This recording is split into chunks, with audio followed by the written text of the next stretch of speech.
Everyone, আজকে আমরা আলোচনা করব প্রাণী জগতের শ্রেণীবিন্যাস। জীবজগতের একটি গুরুত্বপূর্ণ অংশ একটা প্রাণী জগৎ।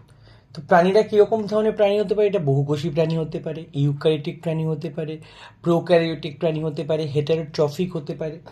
তো আজকে আমরা যেটা আলোচনা করব, প্রাণী জগতের যে বৈশিষ্ট্য, প্রাণী জগতের শ্রেণীবিন্যাস, সেটা কীভাবে হয়েছে, কিসের বেসিসে হয়েছে, কোন জিনিসের উপর নির্ভর করে হয়েছে। তো তার আগে আমাদেরকে একটু জানতে হবে প্রাণীজগৎ যে আমরা বলছি, প্রাণীজগতের স্পেসিফিক কিছু বৈশিষ্ট্য। যেমন তার মধ্যে রয়েছে প্রাণীজগৎ বহুকোষী জীব দিয়ে তৈরি, ইউক্যারিওটিক কোষ দিয়ে তৈরি। প্রাণীজগতের প্রাণীরা নিজেদের খাদ্য নিজেরা তৈরি করতে পারে না, এদের খাদ্যের জন্য অন্যের উপর নির্ভর করতে হয়। এরা সাধারণত নিজেরা চলাফেরা করতে পারে, অ্যাকচুয়ালি এই জন্য তারা কি চলনক্ষম।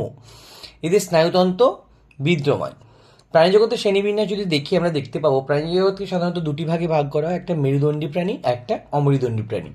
এই অমেরুদণ্ডী প্রাণী তারা আবার অনেকগুলো সাব গ্রুপে ডিভাইডেড হয়েছে, অনেকগুলো ছোটো ছোটো গ্রুপে ভাগ করা রয়েছে, যেমন Porifera, Cnidaria, Platyhelminthes, Nematoda, Annelida, Arthropoda, Mollusca, Echinodermata. এই অমেরুদণ্ডী প্রাণী জগৎ আমরা পরের ক্লাসে আলোচনা করব। আজকে আমরা আলোচনা করব মেরুদণ্ডী প্রাণী। এদেরকে ভাগ করা হয়েছে কি মাছ, উভয়চর, সরীসৃপ, পাখি, স্তন্যপায়ী প্রভৃতি গ্রুপে। তো আজকে প্রথমে আমরা একটু দেখে নিই এই অমেরুদণ্ডী প্রাণী যে বলছি তাদের স্পেসিফিক কিছু বিশেষ বৈশিষ্ট্য রয়েছে, যার জন্য আমরা তাদেরকে চিনতে পারবো যে এরা অমেরুদণ্ডী প্রাণী। নর্মালি কী হয় কি, যাদের মেরুদণ্ড নেই তাদেরকে বলা হয় কি অমেরুদণ্ডী প্রাণী। যেমন স্পঞ্জ, জেলিফিশ, কেঁচো, পোকামাকড়, এদের কোনো মেরুদণ্ড থাকে না, তাই এদেরকে বলা হয় কি অমেরুদণ্ডী প্রাণী। তো এদের শনাক্তকরণ কিছু বৈশিষ্ট্য প্রথমেই বলা রয়েছে কি এদের ব্যাকবোন বা মেরুদণ্ড নেই। সেকেন্ড বলছে এদের গঠন তুলনামূলকভাবে সরল, সাধারণত মেরুদণ্ডী প্রাণীদের থেকে তুলনামূলকভাবে অনেক সরল। অনেক ক্ষেত্রে এদের দেহের অঙ্গ প্রত্যঙ্গ কম জটিল।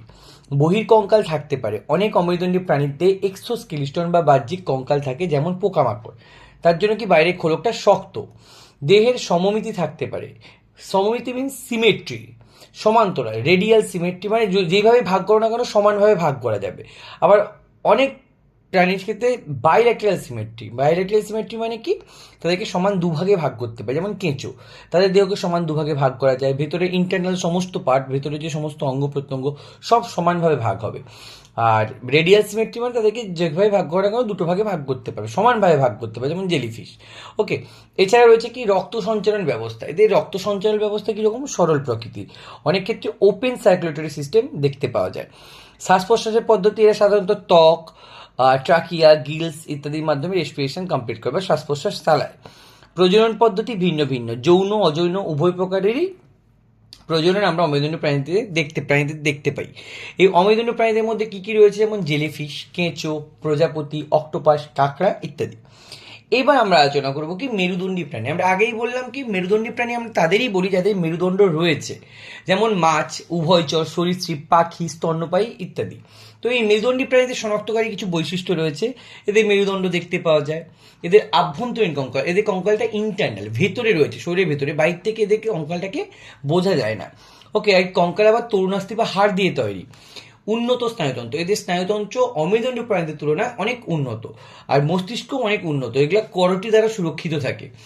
বদ্ধ রক্ত সঞ্চালন ব্যবস্থা রয়েছে। আগেরটা আমরা বলেছিলাম কি অমেরুদণ্ডী প্রাণীদের দেহে রক্ত সঞ্চালন ব্যবস্থা ওপেন সার্কুলেটরি সিস্টেম, যেখানে কি বলবো ওপেনলি দেখতে পাওয়া যায়, ওপেনলি থাকে আর কি। আর বদ্ধ রক্ত সম্বন্ধন মানে কি, এরা ক্লোজ মিনস হার্ট থেকে ব্লাড ভেসেলসের মাধ্যমে আলটিমেট আবার হার্টে ফিরে আসে। এটা হচ্ছে যে মানে বদ্ধ রক্ত সম্বহনতন্ত্র। নেক্সট বলেছে কি দেহ দ্বিপার্শ্বভাবে সমমিতি, দেহ প্রায় সমান দুভাগে প্রতি সময় আর কি ভাগ করা যেতে পারে। উন্নত অঙ্গ প্রত্যঙ্গ, এরা চলাফেরা, শ্বাস প্রশ্বাস, খাদ্য গ্রহণের জন্য উন্নত অঙ্গ এদের আছে। ওকে, উন্নত শ্বাস প্রশ্বাস ব্যবস্থা, গিলস বা ফুসফুস, ওখানে ছিল কি ত্বক, চর্ম ইত্যাদির সাহায্যে। এখানে রয়েছে কি মেরুদণ্ডী প্রাণীদের ক্ষেত্রে গিলস, মাছেদের ক্ষেত্রে গিলসের সাহায্যে শ্বাসকার্য সম্পন্ন করে। স্তন্যপ্রায়ী প্রাণীদের বা স্থলজ প্রাণীদের ক্ষেত্রে ফুসফুসের সাহায্যে শ্বাস প্রশ্বাস চালায়। এরা কি রয়েছে, ওদের উদাহরণ কি কি রয়েছে, যেমন মাছ, উভয়চর, সরীসৃপ, স্তন্যপায়ী, পাখি ইত্যাদি।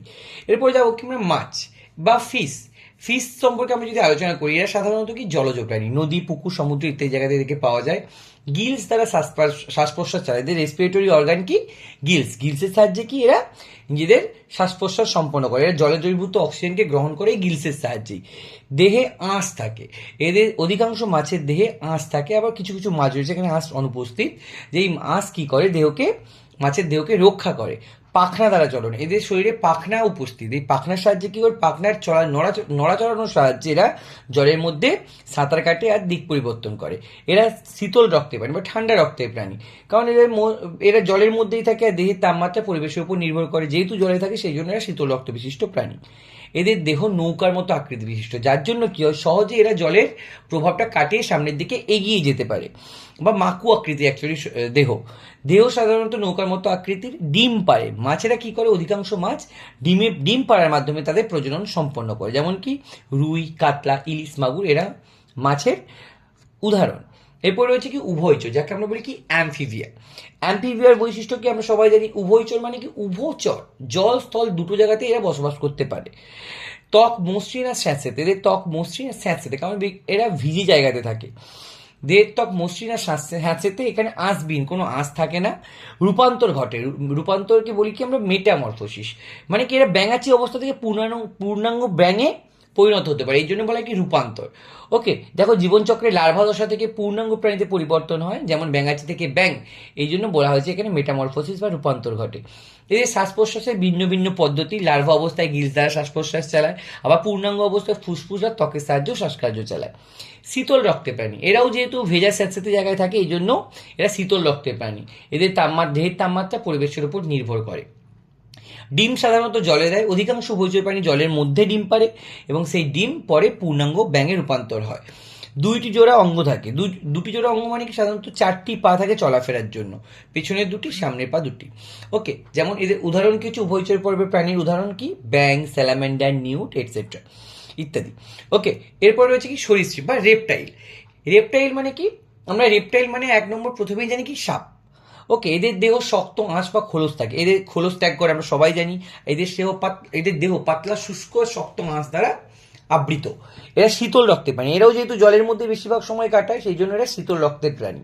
ফুসফুস দ্বারা শ্বাস প্রশ্বাস চালায়, এরা কিন্তু অন্য প্রাণীদের মতো গিলসের সাহায্যে চালায় না, এরা ফুসফুসের মাধ্যমে এদের শ্বাস প্রশ্বাস চালায়। এরা ডিম পারে, অধিকাংশ সরীসৃপ শক্ত খোলসযুক্ত ডিম পারে এবং সেই ডিম ফুটে বাচ্চা বের হয়। এরপরে রয়েছে কি সাধারণত স্থলজ প্রাণী, এরা জল স্থল উভয় জায়গাতে থাকতে পারে, কিন্তু বেশিরভাগ ক্ষেত্রে এরা স্থলে থাকে, কিন্তু স্যাঁতস্যাঁতে জায়গাতে মানে অন্ধকার জায়গাতে থাকতে ভালোবাসে। বেশিরভাগ সরীসৃপ জলে বাস করে, তবে স্থলে বাস করে, তবে কিছু হলেও জলে বাস করে। হৃৎপিণ্ড সাধারণত 3 প্রকোষ্ঠ বিশিষ্ট, এটা মনে রাখবে সবাই। এদের সরীসৃপ শ্রেণীর প্রাণীদের হৃৎপিণ্ড 3 প্রকোষ্ঠ বিশিষ্ট, তবে কুমির সেও একটা সরীসৃপ, কিন্তু তার হৃৎপিণ্ড আবার 4 প্রকোষ্ঠযুক্ত। এদের দেহ মাটির সঙ্গে লেগে থাকে, আমরা সবাই জানি সাপ বুকে হেঁটে চলাফেরা করে, অনেক ক্ষেত্রে সরীসৃপ হামাগুড়ি দিয়ে চলাফেরা করে। এই সরীসৃপ শ্রেণীর বৈশিষ্ট্য মানে কিছু প্রাণী কি, যেমন সাপ, টিকটিকি, কচ্ছপ, কুমির, এরা এই সরীসৃপ শ্রেণীর প্রাণীদের উদাহরণ। এরপর রয়েছে কি পাখি, আমরা সবাই জানি পাখি উড়তে পারে, পাখি ইংলিশ টার্ম অ্যাভিস।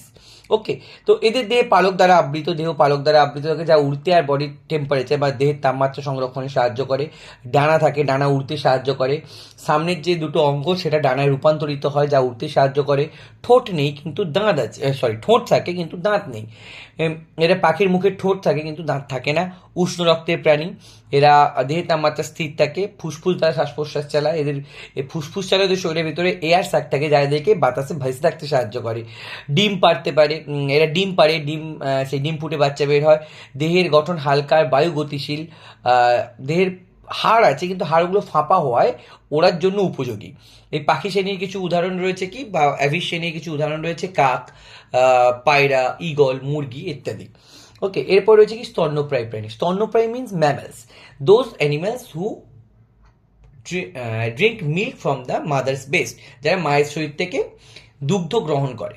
যেমন কি স্ত্রী প্রাণী স্তনগ্রন্থি থাকে, যেখান থেকে দুগ্ধ রিলিজ করে, সেই দুগ্ধটা তার বেবি বাচ্চা সেই দুধ খেয়ে বড় হয়, বা সেই দুধ পান করে নিজের খিদে মেটায় আর কি। দেহে লোম বা চুল থাকে, সারা দেহ লোম দ্বারা আবৃত, মাথাতে চুল থাকে। তারপর বলছে উষ্ণ রক্তের প্রাণী, এরা ওয়ার্ম ব্লাডেড অ্যানিমালস, এদের দেহ তাপমাত্রা স্থির থাকে। ফুসফুস দ্বারা শ্বাস প্রশ্বাস চালায়, এরা এদের ফুসফুসের সাহায্যে শ্বাস প্রশ্বাস সম্পন্ন করে। হৃৎপিণ্ড 4 প্রকোষ্ঠ বিশিষ্ট, 2টি অলিন্দ 2টি নিলয়। অধিকাংশ প্রাণী বাচ্চা প্রসব করে, অধিকাংশ স্তন্যপ্রায়ী প্রাণী জীবন্ত বাচ্চা প্রসব করে। উন্নত স্নায়ুতন্ত্র, মস্তিষ্ক দেখতে পাওয়া যায়। মানুষ সব থেকে চালাক প্রাণী, এদের মস্তিষ্ক উন্নত এবং বুদ্ধিমত্তা অনেক বেশি। যেমন উদাহরণ বলেছে গরু, কুকুর, হাতি, তিমি, এরা সবাই স্তন্যপায়ী প্রাণীর উদাহরণ। ওকে, তো এতক্ষণ পড়ার পর আমরা একটা ছোট্ট উপসংহার যদি দেখতে পাবো কি প্রাণী জগৎ পৃথিবীর জীববৈচিত্র্যের একটি গুরুত্বপূর্ণ অংশ। এই এই যে জীববৈচিত্র্য, এত ধরনের প্রাণী, মেরুদণ্ডী প্রাণীতেই যদি এত রকমের ভাগ দেখতে পাই, তাহলে কত রকমের প্রাণী আছে আমাদের সারা বিশ্বে। তাই এই যে বিশ্বের জীববৈচিত্র্য পুরোটাই কিন্তু এই প্রাণী জগতের উপর নির্ভরশীল। ওকে, আর পরিবেশের ভারসাম্য রক্ষায় এরা গুরুত্বপূর্ণ ভূমিকা পালন করে। তোমরা দেখতেই পাচ্ছ, ধরো যদি অ্যাভিস না থাকে, যদি পাখি না থাকে, তো আমাদের এই যে এত বীজ চারদিকে ছড়িয়ে পড়তো, এটা ছড়িয়ে পড়তে পারতো না। আবার যদি সাপ না থাকে, তাহলে আমাদের অ্যাম্ফিবিয়া, উভয়চর প্রাণীর পরিমাণ বেড়ে যেত।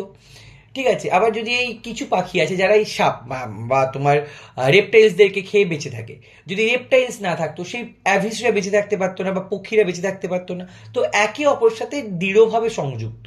যদি কোনোটা কোনোভাবে কোনো শ্রেণী নষ্ট হয়ে যায় বা খুঁজে পাওয়া না যায়, হারিয়ে যায় ধীরে ধীরে, তাহলে কিন্তু পরিবেশের ভারসাম্য নষ্ট হয়ে যাবে। ধন্যবাদ।